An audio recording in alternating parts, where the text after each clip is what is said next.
Herd, and welcome to another episode of the Herd Main Show. I'm your Herd leader, John Wayne. And I'm your Herd Mom, Megan. Back from the dead. Yes, it's so good to have you back. Yes. I don't know what I would have done if you had stayed dead, but no more. I know what you would have done. There was a comic about that this week. Oh, yes, reanimation would have been zombie Herd Mom then. But no, yes, thank you to everyone who's been patient. We've been kind of out of it with, there's been a stomach bug going around. And I had the plague. Yes, it's hard to do this show if it's just me talking for an hour. I guarantee you would not want that. And so just one of them things, you gotta wait for life to pass by and then just get back to it. So here we are, getting back to it.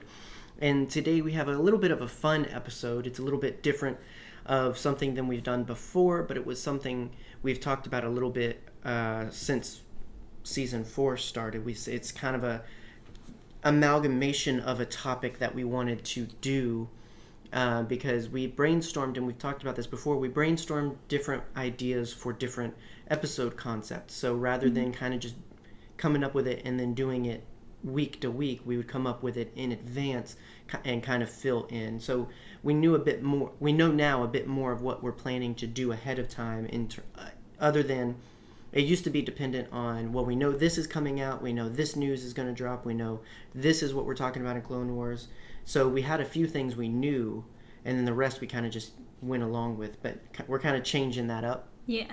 And one of the ways we change that up is with just coming up with different categories of episodes we wanted to do. And you were into, much like our C-3PO R2 idea, you wanted to do an episode where we talked about OSHA violations. Yes, because I will admit I was entranced by the Unraveled by Brian David Gilbert, where he did the OSHA violations of the Super Smash Brothers stages. It was very funny, and I figured, why don't we do that with Star Wars? Yeah, and so, but then rather than do one episode of that and be done with the idea, we figured, well, the main point of OSHA violations is that you might die. And there's a lot of places you could die in Star Wars. And I wanted to do a kind of Discovery Channel, here's this planet, here's the things on this planet, here's the history of this planet. Like, very informational. But what if? What if we just put those two together? PB&J style. Right. Like, so you're not just going to learn about a planet, but you're going to learn about all the ways you could die on that planet. Yes. And what better way to start than with the planet killer? Exactly. And you can play this game in real life. It's called having anxiety. Right. It's just like, how many ways could I die today? And so we just did that thinking of the events of the Death Star and the history of the Death Star and everything. And it is going to still be, we're going to talk about some of the history because there's some interesting history with the Death Star. So we're going to get to know our location before we get to know all the ways that you could possibly die there. Yes. And so, yeah, it was just an interesting idea that came about. And so we figured start with something cool like the Death Star, and we'll journey to other planets, Tatooine, Felucia, who knows. You can leave us comments below and comments on social media. Let us know if you want a particular planet, if you think a particular planet's hostile and worthy of the top 10 ways to die list, then hit us up and we may do that. We don't have a schedule for how we're going to do these. We don't once a month, like, we don't know. It's just something we're going to put out when we feel like having fun, because this is a bit more of a fun episode. Yeah, I do feel like having fun. Exactly. So, and it's one of those things where it's like I know I'm more geeky about it, but, we always like to educate and give information. Yeah. But it's always nice when you can do that in a cool spin. And what's cooler than death? That was a sweet, cool embrace. But yeah, so that's our episode. So it's exciting. I enjoyed kind of researching and putting this one together, and the conversations that we had that kind of fed into it and whatnot. So, yeah. I mean, it is enjoyable. So, but before we get there, we do have some news. We do have some news. Did you bring the news? I brought egg salad and the news. Oh, okay. I don't like egg salad, so. Okay, then I just brought the news and an empty bowl. Whoop. There we go. In book news this week, New York Comic Con was about a week ago. It was a little while ago. We're catching up. It was a bit ago. And we have some reveals. First up is the Clone Wars anthology book. I'm very excited about this. It's it's going to be released on August 25th, 2020. If I can speak words today. The month of my birth. The month of your birth. Yes. The 14th. It's too late for my day of birth, but Yes. it happens in the month. So there's that. You'll still get it as a birth gift. Well, yeah. Surprise, removal day. Right. We can celebrate the fact that you were born and are still alive at any point. Exactly. It doesn't need to be the day of. Yay. Right. Like, good job. You're not dead yet. Yeah. I mean, on an episode where we're talking about the ways to die, you're doing good. Yeah. I'm doing pretty darn good. There you go. So, for this book, we have several veteran Star Wars authors coming in to supply some short stories based on the Clone Wars episodes. What do you think about this? Are you excited about it? Yeah, I mean, because I was talking to someone recently that these kind of anthology books are some of my favorites because we were talking about the Tales from the Bounty Hunters. And so I really enjoy these kinds of stories because I think sometimes it's really easy in Star Wars to only tell the big stories about the big characters, or to put off telling stories until you have the big stories. The cool thing about anthologies is that all you need is enough to fill a chapter. You don't need a full resolution. You don't need a full backstory, but just a little adventure. And when you're dealing with as many characters as Star Wars has, especially during the Clone Wars, this is a really good way to kind of expand that kind of world, but not have to, struggle to create a full, big, here's this chunky story. You can just come up with, here's a little adventure that these characters went on. Here's a little side quest, because so many cool stories come from that style of storytelling. I'm hoping for a lot of clone stories. Yeah, and when they came out with a book like this for The Force Awakens, and that was really good. Of course, there's the From a Certain Point of View book, which we're actually going to talk about today. There's been recent short story books like that, but I'm glad to see there's more, and I hope this is a way to get more, especially once episode 9 ends and we have more room for storytelling between 6 and 7. A great way to fill that gap is just do an anthology. Absolutely. Just do a quick, here's a couple of rebel heroes and where they're at and what they're doing, Yeah. I mean, just a little catch-up stories kind of like that. Yeah, and speaking of catch-up, Timothy Zahn is returning to Thrawn. Oh, yeah. Yeah. There you go. I'm not there yet. I'm sorry. Yeah. This was the biggest surprise to me because it just, Yeah, and it's another trilogy, too. Yeah. Well, Thrawn's always been a character of trilogies. It makes sense. And that's where, when Thrawn first came out way back, I was in that group that was wondering, okay, is this going to be a trilogy? Is this going to go further? Because you don't really just put this character in one book. He's got a lot going on. Yeah. But it kind of makes sense as far as where the story takes place. I know we're going to learn about Thrawn, we're going to learn about the Chiss Ascendancy, but that says nothing to where it can happen. Yeah. I'm thinking after Rebels, but who knows? But you haven't even gotten to Rebels as far as Thrawn goes yet. So, you've got some time to catch up at least before possible unavoidable spoilers start happening. So yes, and I am very excited to watch more of Rebels because it's already so great. Yeah, if we can keep on track with our rewatch, yes, that would be wonderful. We'll get there. And other news. Speaking of trilogies, I'm just full of segues today. Yeah, I should open up a mall shop. You're like a millipede of segues. That's a terrifying idea. That is just a train. There you go. It? Yeah. But anyway, so we knew that Alphabet Squadron was a trilogy. Yeah. And now we know that the second novel will be out in spring of 2020, and it is titled Shadowfall. Ooh, I like this one. This was the very expected. Okay, good. We're because we're 4 months out from the first book, and so it's nice to know they're going to do a book a year, and it's nice to know that it's nearing completion. If it's going to be out in, it says spring. Yeah. So, yeah, that's, I'm excited because this is right up my alley of old school Star Wars. You love ships. Books. the majority of Star Wars books used to be Rogue Squadron and X-Wing and all that stuff. So this is sort of a return to form. I'm glad it's not the majority of Star Wars stories now. Yeah. Because I love that the books are getting into other things. But I am glad we have this continuing. Yeah. And I'll say, Corey, if you're listening, iJedi is on my bedside table right now.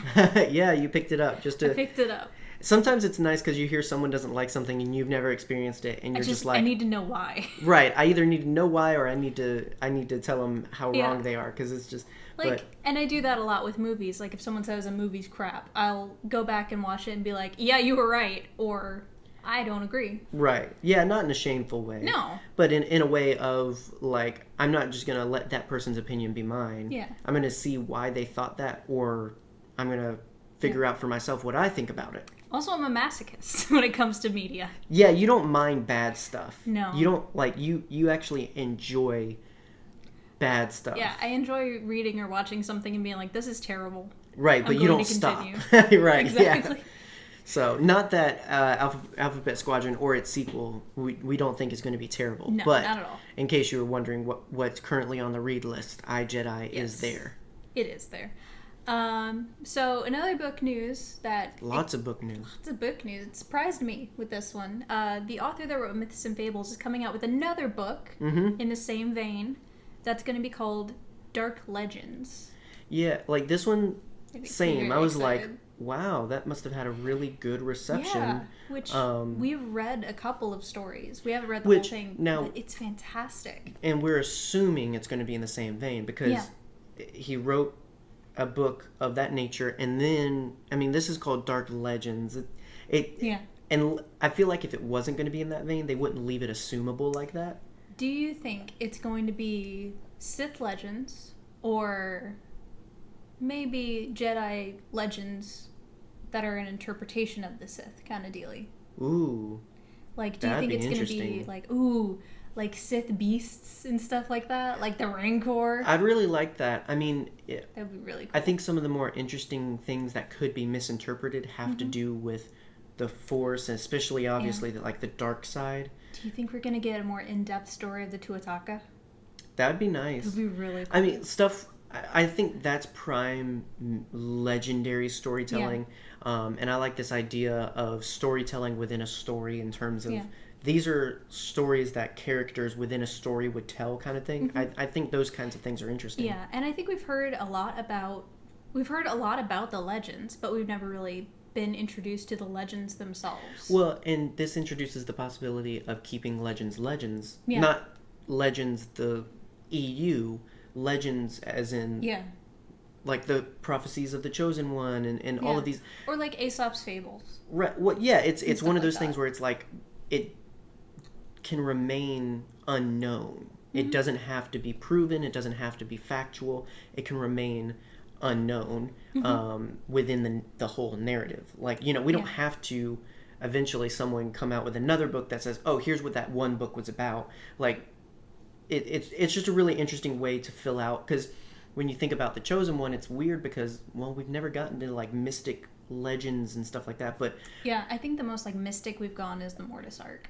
Well, now, but I mean, originally, when they first said the Chosen One, it's like, where's this coming from? This is totally new. Yeah. So now, definitely, like with Mortis, like with the Terataka, stuff like that, they're introducing that are like questionable and they don't give any real context to. And I enjoy that because, I mean, a galaxy that exists for so long, there's no way that there's not more legends and religions and myths, all this stuff. Oh yeah, I mean, you put Dathomir, right? In general, just in a place, and you've got like Rancors, you've got the Night Sisters, you've got the Night Brothers, and that'd be one too. It'd be really interesting if one of them is a spooky story of Night Sisters telling about the winged beast. Yes. Their version of the dark side, their version of the dark god, like.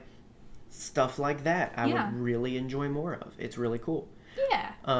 So yeah, I think this is exciting if it is what we're hoping for. If not, I'm really curious what it would be about. if with a title like Dark Legends and yeah. a history like his, it'd be interesting to see what it is. All right. And for our last bit of news, John, tell me about the comics. We are talking about Return to Vader's Castle. So this is a show favorite from last year. We loved it. It's a Star Wars adventure series by Cavan Scott, who is a veteran Star Wars author. Mm-hmm. He's crossed platforms before, but one thing he's very known for is Star Wars adventure stories. Cool, concise, fun. Yeah, very well written. You might be tempted to say they're for kids, but no, they're well, yes and no. They're geared towards kids, but they're for everyone. Right, everything Cavan does is largely accessible by anyone and everyone who's a Star Wars fan. Exactly. His Tales from Deep Space. I want to say it's Deep Space. I think it might be something. I can't remember. But he did a book series that was really good, that had a lot of storytelling opportunities, and a lot of people missed it because they were like, oh, it's for kids. He's got great storytelling. And so he's returned for the Return of Vader's Castle. Yes. Which is spooky stories that each week are focused on a different spooky character. Yes, you don't have to tell them in the dark, but you could. Right. And it centers around Vader, his castle, Mustafar. In this instance, the stories are being told by his aide. And so... Sorry, I'm reaching for the comic. And so last week was about... Tarkin. The week before, the first issue was about Maul. Yes. Which was a really good one. This one... It's so Reanimator. Yeah. It's fantastic. Well, when you're working with a character who is played by a prolific horror icon such as Peter Cushing, yeah, you draw from his influence. This draws from his influence as playing Dr. Frankenstein, playing Van Helsing, and even playing a villain himself. Mm-hmm. And then, you've got the Tarkin's monster. Yeah. It's really good. If you've never seen the movie Reanimator, I'll give you a short synopsis. It's Frankenstein, but gorier and gooier. And based on a story by H.P. Lovecraft. Yeah. Yeah. That's the original story. But it's so wonderfully gooey. Yeah, and it's gory. This definitely gets into the mad scientist-y style, which, if you don't know, is canon for Tarkin. He had the Tarkin Initiative. They were basically... They came up with 000, who was a murderous C-3PO. They came up with BT-1, who was a murderous R2-D2. They came up with the Death Star. So they came up with not just technology, but just anything that they could create that could further the Empire's cause. Yes. And so... and the art in this one is... It's fantastic. Actually better done, I think, than the first one. Hot take. Well, because the first one... it's very much like an episode of Clone Wars, whereas this one, is going full horror story. There's cool. So many panels where it's just like, we're gonna make this extra spooky. Yeah, I'll say it. Every issue matches the story well.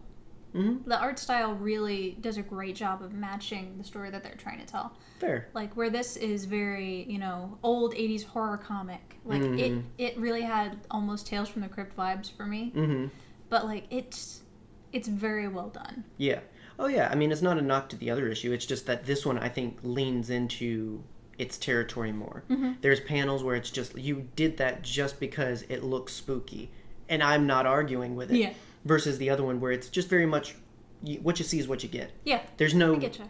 Other than the cover, there's no real part where they really emphasize scary Spider Maul. Yeah. Whereas here, they're like, it's just Peter Cushing, but it's scary. He's a terrifying man. Even though he's one of the nicest people in the world. Wears fuzzy slippers. Right. You can't be mad at him. Yeah. So, but yeah, Speaking of Tales from the Crypt, aren't trying to spoil anything. We want to share our thoughts on it because it's one we really loved and want you to check out. There's a new issue every week of October, and yeah, it's just fun. Mm-hmm. It's cool, and we highly recommend it. And the art is a big appeal for the whole thing anyway. So if you read comics and haven't checked them out, we recommend it. If you don't read comics but would like some interesting stories, if you'd like some different Star Wars stories, then Return to Vader's Castle is a good option. Yeah, I agree.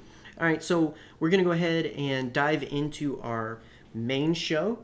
On we go. Yes. Sploosh. And so before we start with how we can die, on the Death Star. Yes. It's good to know your territory. Exactly. It's good to know where you're gonna die. Let's go ahead and give you a free one, all right? We'll actually make this 11 ways to die on the Death Star. Number 11, not knowing the Death Star. Exactly. That's, Now, that's knowing the one. Death Star is probably not going to help you much with the rest of them, but knowing is half the battle. Yeah. So, to learn a little bit, and also we're going to talk about both Death Stars because they're too similar to not. Yeah. Like, they're, I mean, I don't know. Starkiller Base is significantly different. That's different a planet. construction. It's like whole different territory. But these two, other than one being bigger than the other, kind of the same thing. So Exactly. we lumped them in. And so that's one thing, first off, is if you didn't know, the second Death Star is bigger than the first. Yes. There's not a easy way to have like size reference in Star Wars film. You can't when this ship gets next to this ship, it'll tell you how big one is from the other. Mm-hmm. Like with the Death Star, it's just a big death ball in space, so it's not really measurable. Okay, so like that versus that, basically. Yeah, except times a few thousand. Times a few thousand. But yeah, so I'm sorry, I don't have a bigger one. if you can't tell from watching, there you go. Yes, Yes. first big difference of the Death Star 1 and Death Star 2 is the size, which also the big difference is the Death Star 2 is the only one that's actually called the Death Star technically. Yeah, we yes. call it Death Star and they say the name Death Star, but that was more of a nickname. It was actually the DS-1 orbital battle station. But people liked Death Star so much that when the next one came around, they were like, let's just call it the Death Star 2. There's something coming in the back of my throat. Nerd! So it's one of those things. So technically, there's only one Death Star. There's one. It's one of those things where it's like, hi, I'm Bob. Hi, I'm Bob. My name is actually Bob. People just call me Bob. Only one of these people is a real Bob. It's a weird way to put it, but that's how it is. That's how it works, folks. Yeah, and I will acknowledge I need to turn that nerd back on myself because I am also on this podcast. Exactly. You're in this mess together. Yeah. Other differences, there's a lot more history to the first Death Star, mainly because it took so long to build. Yes. It took how many years? 21. So there's an interesting discrepancy. You might want to be tempted to say 19 years because Luke was born 19 BBY before the Battle of Yavin. So if we reverse the timeline, it was destroyed at the Battle of Yavin, minus 19, it's 19 years old, right? Actually not. So when we were originally talking about this topic, we actually were wrong because you brought up the end of episode 3. It's like, oh, well, that's a time jump. I've always assumed this is a time jump because why would they already have that much of the Death Star done that quickly? Turns out they already did. This was mind-blowing to me when looking into this episode. So it was supported in secret by 150 Republic senators. Wow! This took place 21 years before its destruction. This happened before the second battle of Geonosis. So the second battle was about the halfway point of the Clone Wars. Mm-hmm. Pretty much after the first battle. Obviously, Count Dooku takes the plans from the Geonosians and then returns it to his master. Well, at some point, Palpatine, not Sidious, presented this to a council of senators and basically fear-mongered them with the idea of, we have to build this because they're building a badder one. And so... I kind of want that story. Read Tarkin. Between Tarkin and Catalyst, we get the extensive backstory of the Death Star's construction, also involving Tarkin, involving Krennic, so much more. And so basically, it would have been a lot harder to secretly fund this. So his smart brain said, I'm going to get them to fund it knowingly. Yeah. I'm not going to trick them into funding it. I'm going to have them fund it knowingly. And so he said, there's a big bad weapon out there the Separatists are building. We can't find it, but we have these plans we took from them. If we built this first, So he had the Republic agreeing to this. He also, at the same time, had his separatist senators funding this. So he had funding coming from Yikes. both sides. That is so smart and It's so so Palpatine. Palpatine. That's so Palpatine. So here's the thing. Phase 1 of the Death Star's construction was done before the Second Battle of Geonosis. So that frame structure we see was real. That wasn't a time jump. That was, hey, look what I've been working on for the last couple of years. It's crazy. Snap, dog. And so we already kind of mentioned, all right, so the plans originated with Geonosians. Yes. Are you one of those that when you like see the Geonosians, you think of them like bugs because they're very insectoid? Like, is it hard for you to imagine them making machines, making advanced technology, and all these other things? Yes, honestly, because their entire setup on their planet looks like giant termite temples. Yeah, very that's what they're going for. And it's very cool looking. It's very, very fashionable. I enjoy what they're doing with their lives. But like, I have to wonder, like, when did the shift happen? To like, right? When did the ape find the bone and break it? Like, well, because there it is interesting only because insects are so associated with nature. We don't associate them with understanding and intelligence and technology. Mm-hmm. So to make the jump from building termite mounds to building weapons, mm-hmm. it is significant. But we do see intelligence amongst them. I mean, Pago the Lesser is a great example. Yeah. And surely they're a hive mind, so there's not much. It's basically the lower in the caste system you are, the more functional you are. So the drones are actually, there was tens of thousands of them used to build the Death Star because all they do is work. They aren't intelligent. So the soldiers are the intelligent ones. They're tactical. They're the ones that get into combat. But then there's a whole nother caste where they're actually the ones that are all intelligence. Mm-hmm. They don't really defend themselves or fight, but they're all about the science stuff. Mm-hmm. And then you have the ones closest to like the Queen, which would be like Pago the Lesser, who's kind of the order giver. Yeah. He's the one that he has probably the highest intelligence other than the Queen, only because, I mean, he's a freaking senator. Yeah. Like, people forget, but Pago the Lesser is a legal representative. And he's a bug. Right. It's really weird, but it's Star Wars. It makes me think, like... There's a freaking walrus senator, too, so... Right. Do you think that there was any intervention from, like, Techno-Union? Oh, absolutely. Like that? So, that's the interesting thing. So, I mean, my first assumption was, here's workers, we're going to give them technology and let them build from it. Yeah. I don't know the full history to say that didn't happen, mm-hmm. but we do know, I mean, and that was the whole thing we see in Attack of the Clones, is that Techno-Union comes alongside, you have the Trade Federation that come alongside. Now, here's the thing, people don't really recognize this, but the Trade Federation didn't make battle droids. Mm. They only used them. It was the Geonosians. The Geonosians, that's why they look like Geonosians. Exactly, okay, yeah.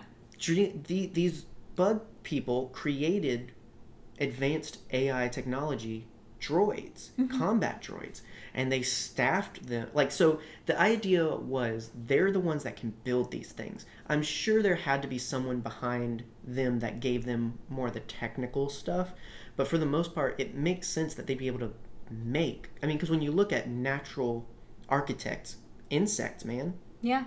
From bees building honeycombs to ants building ant hives, or not ant hives. Ant hills. Ant hills. They do that, and they don't need maps. They don't need to know, like, they can understand structure, integrity, like, paths, like, how to get from the top to the bottom. They don't need a map for that. They just know. Mm-hmm.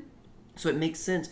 When you look at the Death Star, you see a battle station, you see advanced technology, but it's not too dissimilar to a hive. Exactly. It looks kind of like a wasp nest. Right. When especially, and we'll get into this in one of the points, there's all those chasms. There's always those gaps and those things where it's just like, I mean, why do you need rails and bridges when you can fly? Exactly. Ooh. So it's one of those things where it's just like some of that stuff I think carried over. Bits. Yeah. Oh, it's like Legos. It's really interesting. Together. It's so satisfying. And that's something really cool when you think about where this started. It didn't start with the Republic. It didn't start with the Empire. It started with Geonosians. It started with the Separatists. So it's Yes. really, really interesting.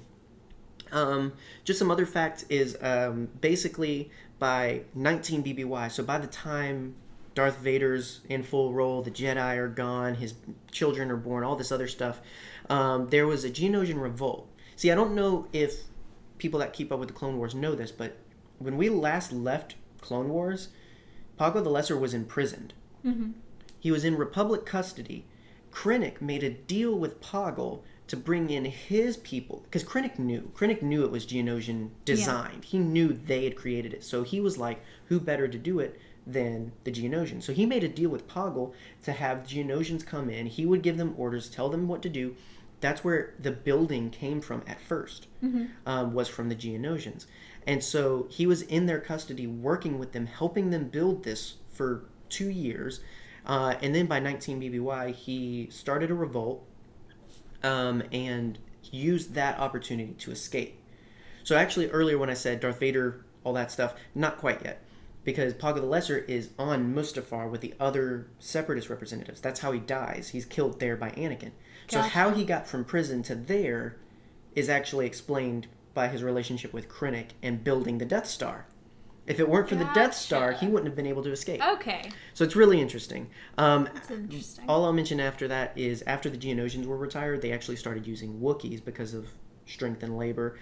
They didn't actually have enough droids to be able to automatedly do this, which explains, again, delays. That explains the droid attack on the Wookiees. Exactly. Well, We've been paying attention, son. Or precious mineral, all that stuff, and you get a labor force. It's Exactly.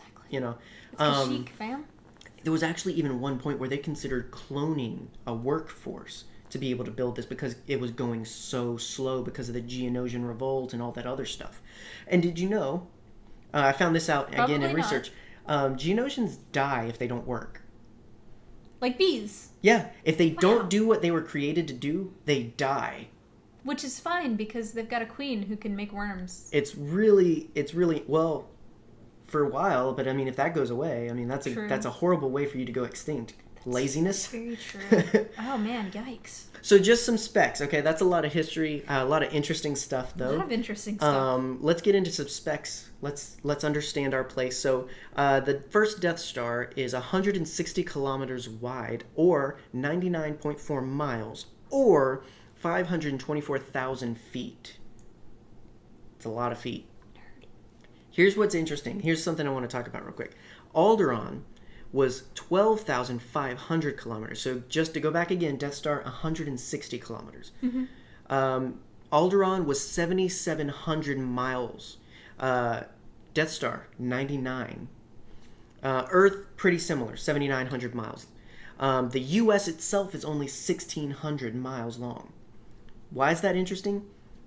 Because an orbital laser station, 1/80th of the size of Alderaan, destroyed Alderaan.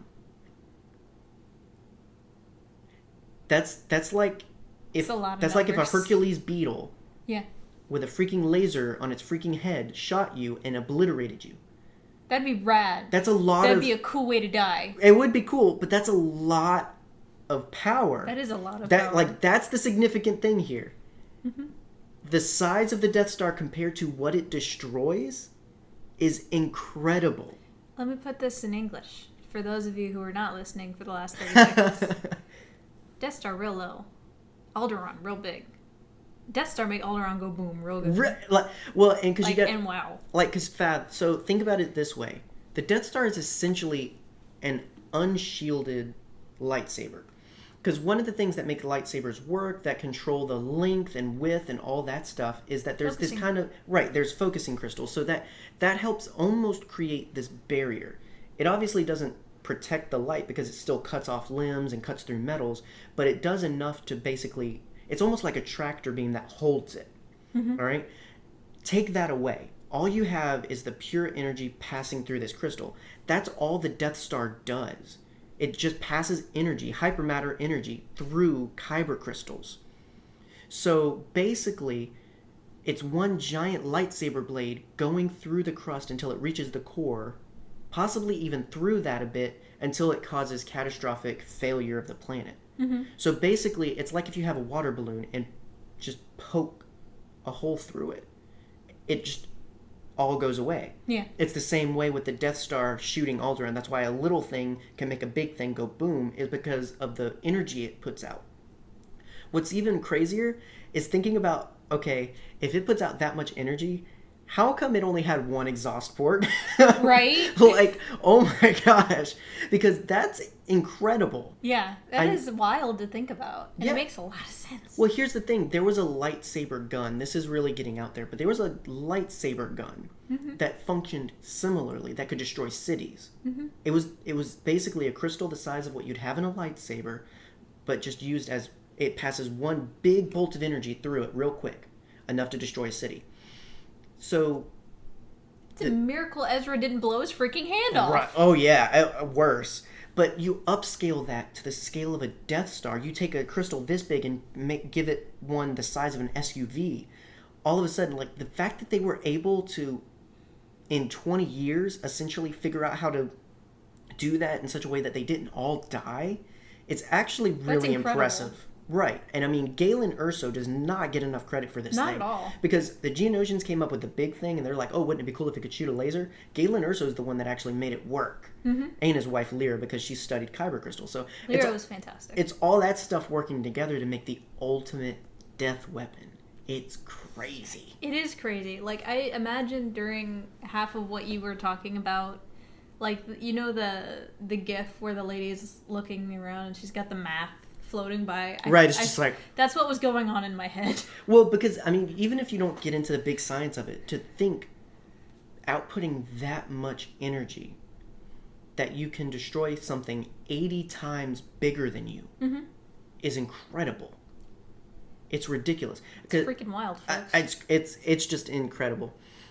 Also incredible is the fact that this tiny little battle station has a crew of 1.1 to 1.2 million. It depends on what they need to do as to where they get that other 100,000, but a million people. Here's some context. In the state of Georgia, which is where we reside, 10.5 million is the population. Yikes. In a state. The biggest, so to kind of compare apples to apples, okay, a state, not really the same as a battle station. All right, apples to apples, largest U.S. naval base, Norfolk. 67,000 crew just to run that place, staff that place. And I know what you're thinking, that's not all soldiers. Well, neither is the 1.1 million of the Death Star. But basically, the closest thing we have to the Death Star... There could have been, like, families. Luke killed lunch ladies. What are you talking about? Because you know they had lunch ladies on the Death Star. Lunch Ladyland, no. So, the closest thing we have, which is a large naval base, you basically have naval ships parking, docking, you have a fleet of aircraft. It's essentially what the Death Star does, but in space. The biggest thing we can do is 67,000 people. Yeah. That's insane. That is incredible. But you've got the Death Star with 1.1 million people. All the crew, all the soldiers, everybody. It's insane to think about. Now, compare that, because again, this is only 1/80th the size of Alderaan. This 1.1 billion crewed battle station destroyed a planet of 2 billion. Yikes. It's crazy. Yikes. So, Luke might have killed 1 million people, but he killed 1 million people that had a hand in killing 2 billion, so kind of weighs it out? I don't know. We'll talk about that in the top 10 ways to die. Death Star 2, not much else to say. It's bigger, so it's 200 kilometers, which means 124 miles or 6,500,000 feet. 655,000 was what I was going for. It's 1/63rd the size of Earth, which is pretty interesting. And oddly enough, only uses the same amount of crew, so 1.1 to 1.2 million. It's interesting. Bounces out. Well, I don't know if they either figured out we don't need that many people, or they were like, we don't have that many people. Probably. Because here's the thing. They killed 1 million people and still had plenty to spare for the rest of the trilogy. Yep. Like, they had another 1 million people to spare for this. Yep. It's like, how many freaking... Like, I don't think we think about that enough. When we think about the scale of Star Wars, like, the Empire was huge. Well, it's like thinking about how many times has the Enterprise been destroyed in Star Trek? Yeah, how many people died? And they keep just making another one, fully staffing it. Like, it's just like... That's a lot of people. That's a lot of damage. I mean, when you get into galactic scale, it's not as crazy because, I mean, when you're looking at, okay, there's 6 billion people. Yeah. All of a sudden, 1 million lost, that's significant. You feel that in population loss. You compare that to galactic scale. I mean, if we put 6 billion people on every planet, except Pluto because it's small, so maybe 3 million. But, like, if we put a whole bunch of people on all the planets in this solar system, all of a sudden 1 million... I'm not saying the loss of life still isn't there, but it's one of those things where it's like, it doesn't seem like, oh, there's no one to work at the Space Wendy's now. Like, you know, like...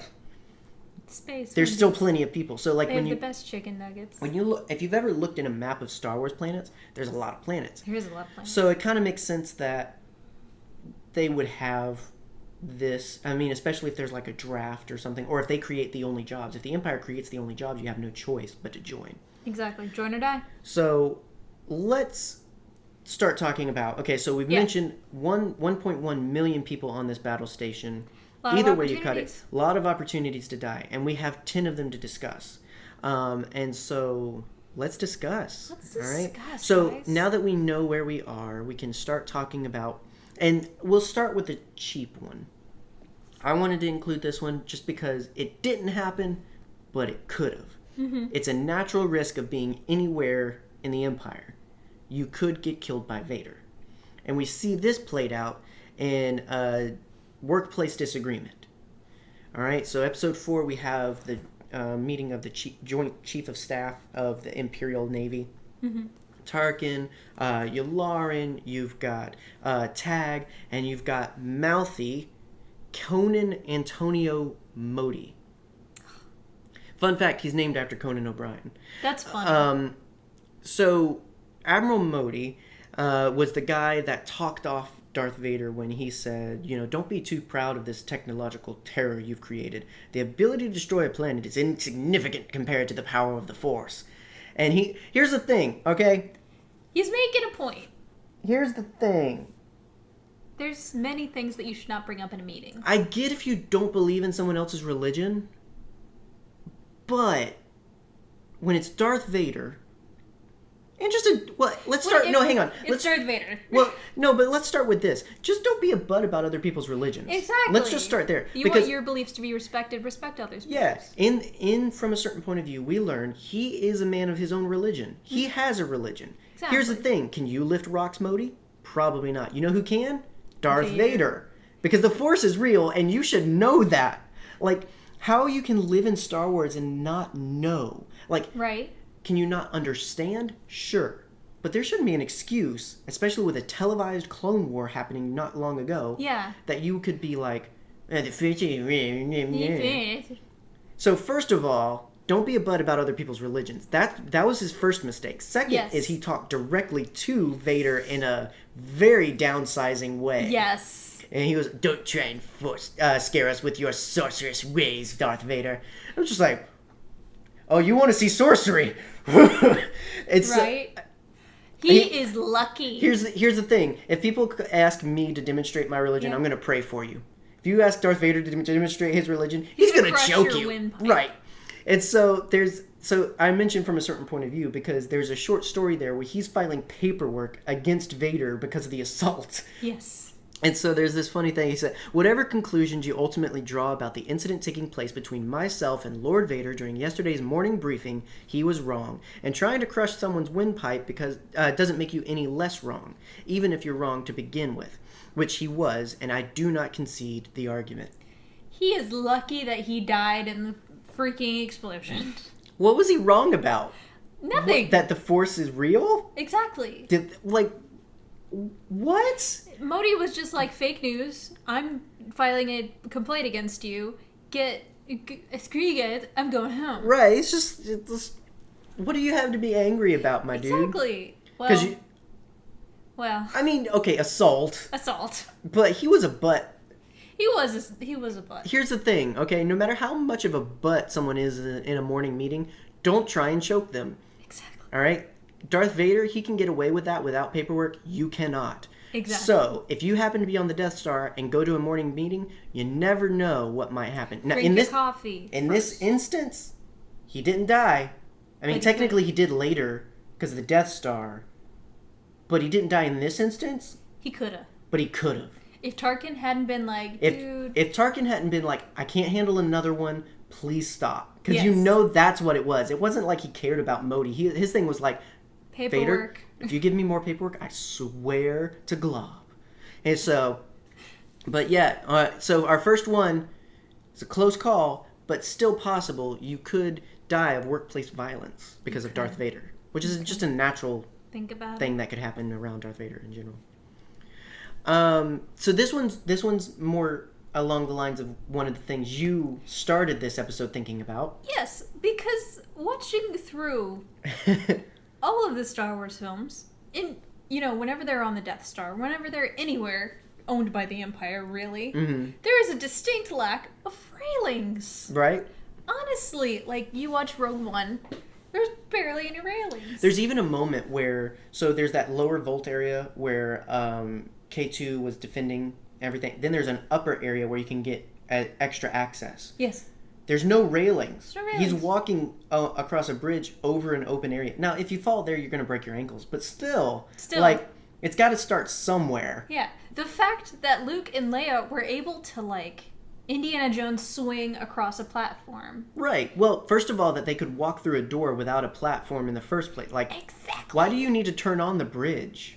Exactly. Like, what the heck is up with this? You freaking Geonosian weirdos. We need some... Now, why railings that's if you can fly? That's the only defense I have for this. But hey, here's the thing. When they changed hands from bug people to real people... They should have added railings. Bug people to space Nazi people, they should have added railing. They should have added railings. No, I mean, they're space Nazi people, so... True. I don't know. Well, for the general public, if you're gonna... Like, say Mrs. Magoo was gonna visit and take the future cadets on a tour. Like, these kids aren't corrupted yet. Like, no. Little Jimmy could have just fallen off of a rail, like... Or he could have, like, fallen into, like, the pit where you got people piloting the daggone thing. Right, like, it's just like... I mean, there's so many ways to die just from lack of railings. Like, OSHA would shut this thing down. Exactly. It's crazy. One thing I wanted to mention, though... Oh, boy. Is there is one case of railings. There's one case of railings. There's one case of railings, and you want to guess who's got railings? Freaking Emperor. The freaking Emperor. Of course he's got railings. Of course the Emperor, like, and you better make sure there's railings in there, because I'm just slippery in this. You see how long my gown is, I might fall. Like, it's just, of course he's got railings. But he's got railings, he's got tennis balls on the bottom of his freaking walker. Like, can you imagine how awkward the fight with Vader would have been if he went down and reached for the railing and it wasn't there, and it's just like... Ah, beans. No. And it's just like... Oh, beans. Happy ending? I guess so. I don't know. Yeah. But there were railings, so he was fine.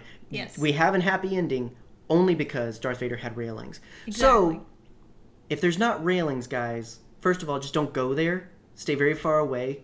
Don't trust your balance. And, yeah, just report that crap to OSHA as quick as you can. Think about it. Think about it. All right, so...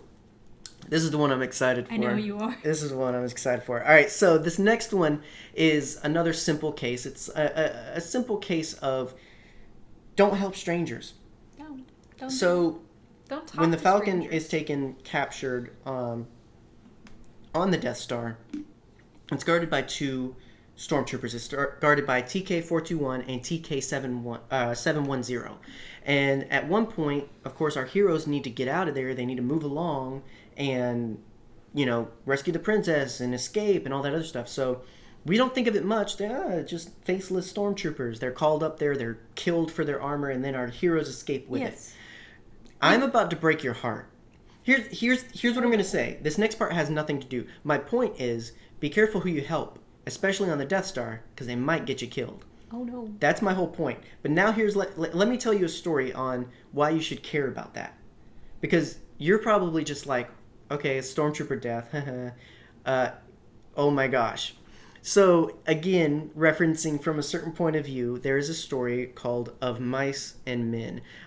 It's funny because it's spelled MSE6, which is for mouse droid. Yes. And men. So it has to do with a stormtrooper and his friendly little droid. This droid is MSE6G735Y, or G7. G7 is friends with TK421. TK421 fell in love with this little droid because he's one of the fastest out there, and he's just very efficient in his job. And TK421 and G7 had dreams of escaping, getting to Coruscant, and just signing G7 up for the Coruscant mouse races.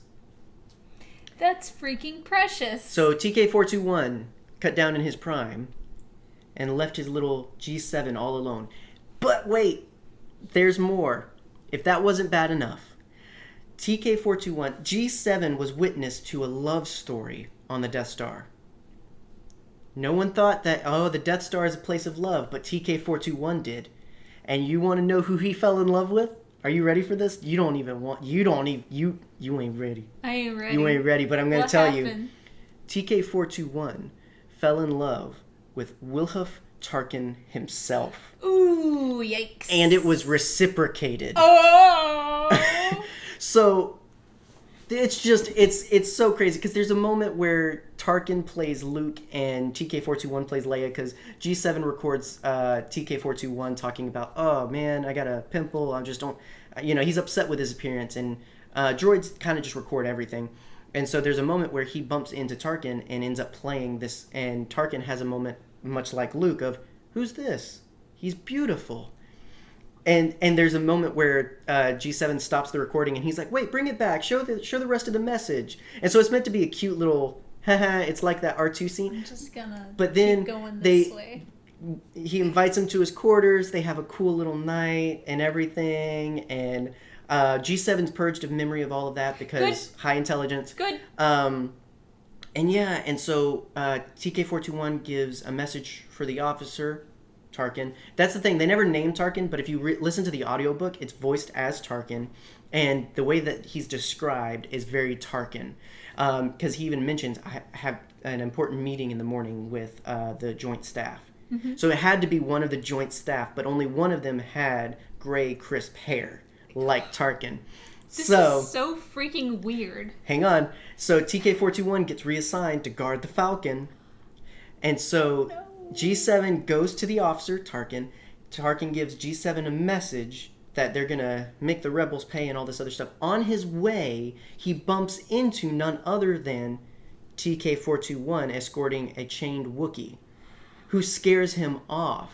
Oh no! And so little G7 is just like, what happened to my master? What went wrong? So he goes back to Tarkin, and in the last moments he's damaged and can't roll anymore. So he picks him up and holds him in the last moments as they wait for the Death Star to destroy the rebels, only to unceremoniously be killed in the destruction of the Death Star itself.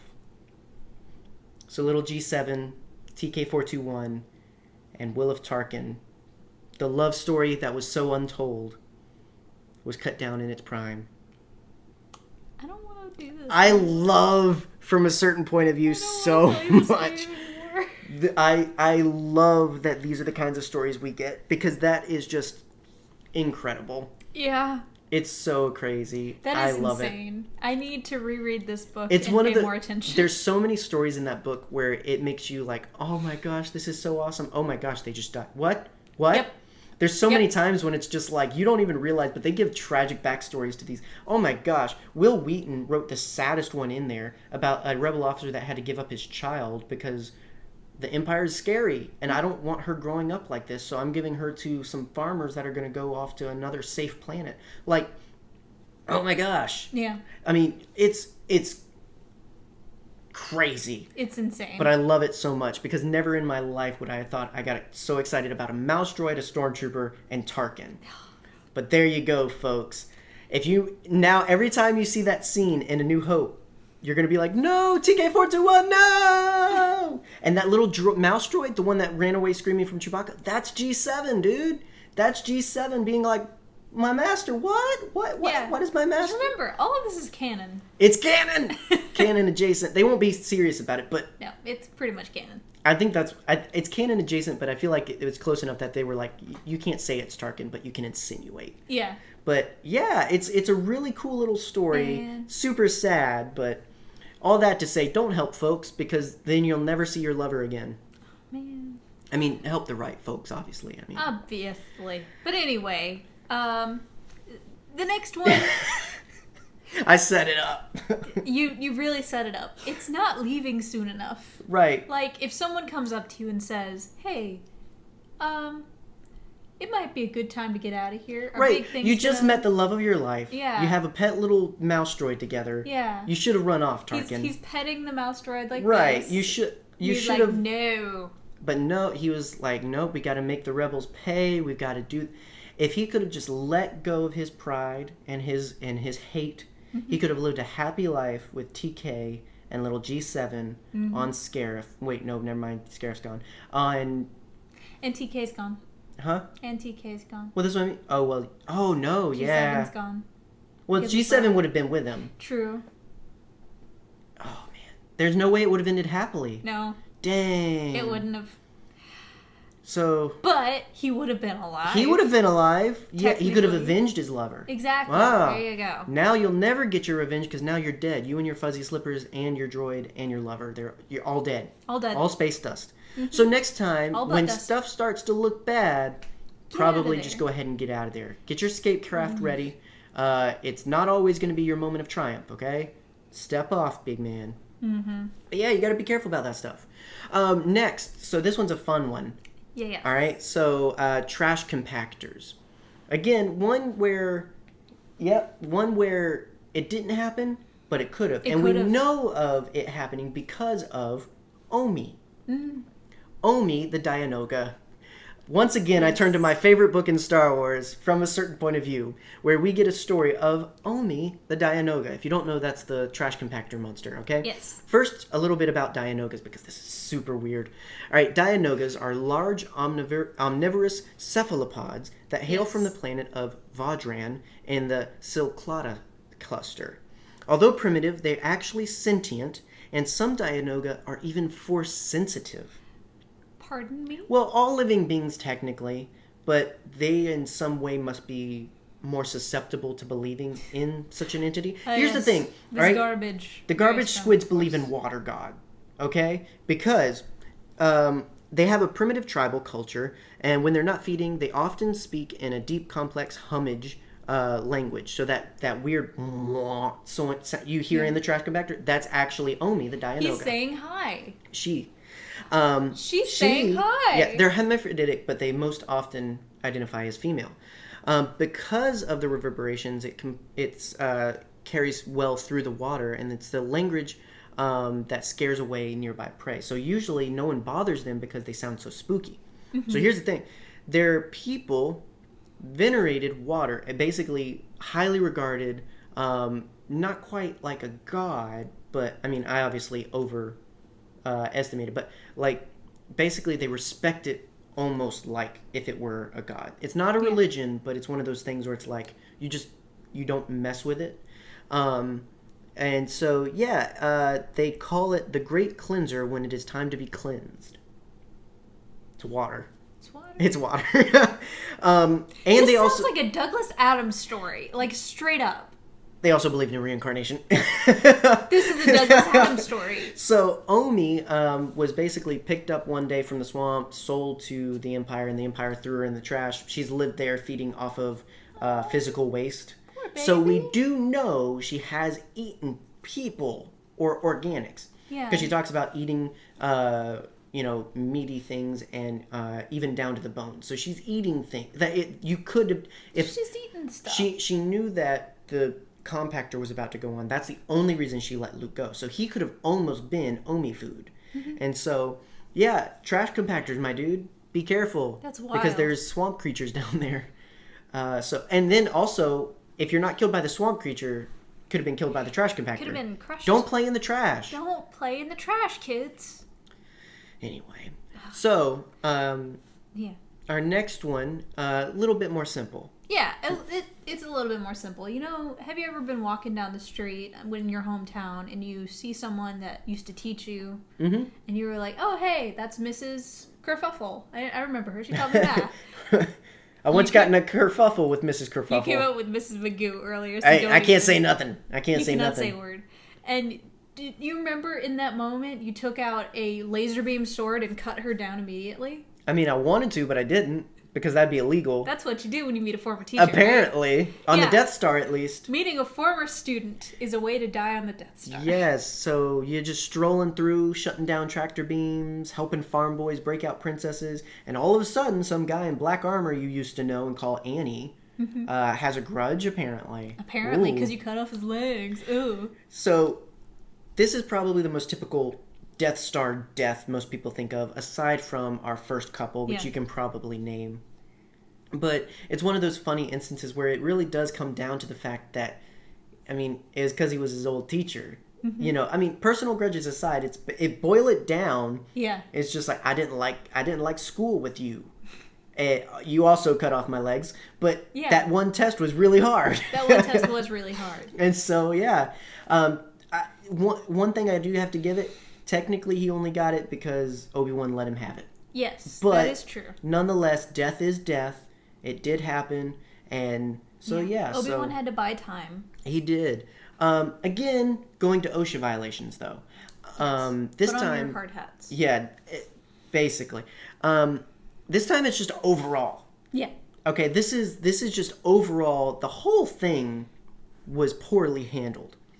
So we've got everything from an unsecure work site of the Death Star 2 because a freaking ship the size of a Millennium Falcon was able to fly through your battle station. In a very cool scene, but nonetheless This is dangerous. like you opening a market for business, but leaving a drive-through sized, space all the way through to your lock-in safe. And someone being able to drive through your operational store. Can we just talk about that for a second? It wasn't finished. Why, number one, would you have it in space? Number two, would you already have it staffed and working? Like, exactly. It's one of those things where it's just like that. You don't see Kroger opening halfway finished. You don't see Walmart halfway finished and open. Like, no one else does this. Yeah. Who thought this was a good idea? And you know who thought it was a good idea? Palpatine. Probably. So we've got unsecure work sites. We also have just the poor conditions of the Death Star construction of the first one. Yes. Thousands of Geonosians died, and I'm not talking about the lazy ones that didn't have work to do. I'm talking about just Geonosians in general dying from workplace accidents, sabotage, all kinds of other stuff. And here's the thing, we're not just talking about workers. There were other people, Imperial officers, who were killed over this Death Star business. Yeah. There was so much death that took place to create the Death Star. You thought it was fueled by kyber crystals, but no! It's fueled by souls. It's fueled by death. So, I mean, it's very, very appropriate name. But yeah, like, there's a lot of death associated with building this thing. That's why the Death Star is so unlucky. It's built on an ancient Geonosian burial ground. Oh! Oh no! I knew it was such a trope. So yeah, there's just a lot of death associated with the making of a Death Star alone. So it's crazy.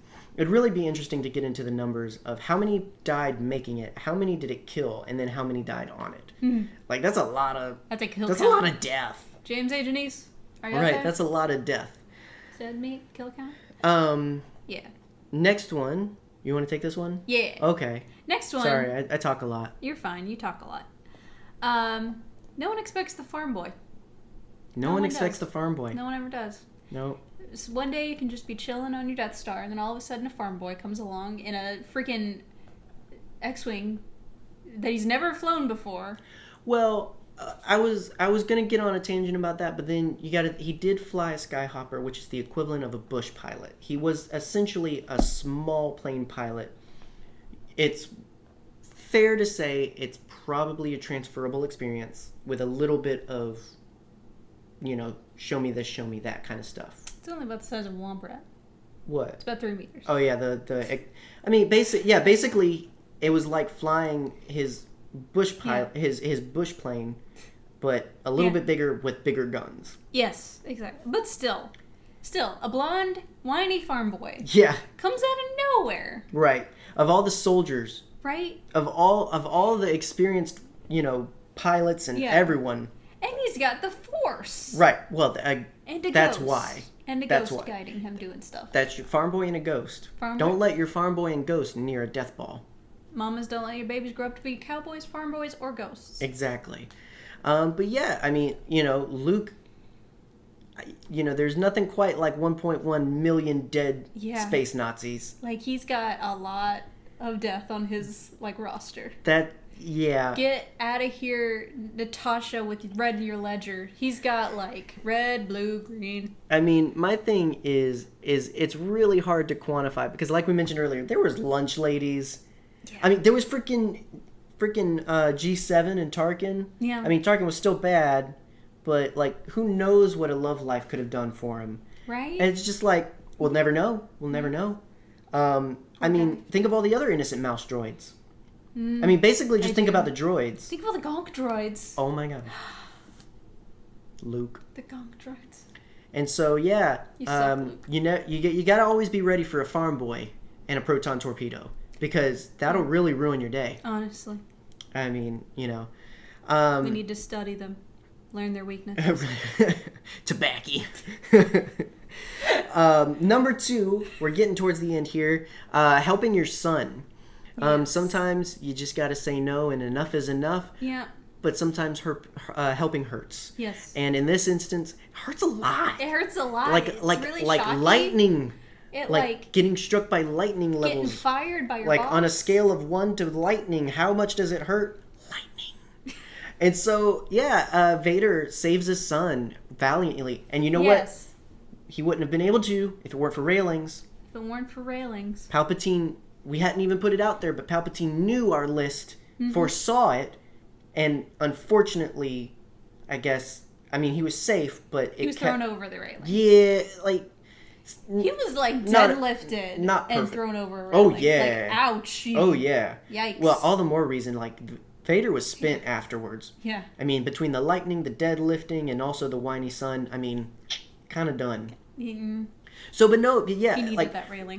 It's a great scene. It's an awesome redemption, but it's also death on the Death Star. Therefore, we have to count it. So, when tossing your boss over the railing, make sure they don't got zap fingers because that will ruin your day. It will ruin your day. It'll ruin your life. Or if you have the Force, maybe just lift them and toss it. Like I don't know. But nonetheless, maybe get your son to help. Yeah, just watch out for zap fingers, guys. Maybe just like he takes the legs, you take the arms, and you just like swing them over. Right, like you got a little bit more gusto in you, Luke. I mean, you got zapped, but let me tell you what happened to me. Yeah, like, exactly. Or just grab him by his flowy garment and just chuck him. Like, there's so many other ways this could have been handled. Exactly.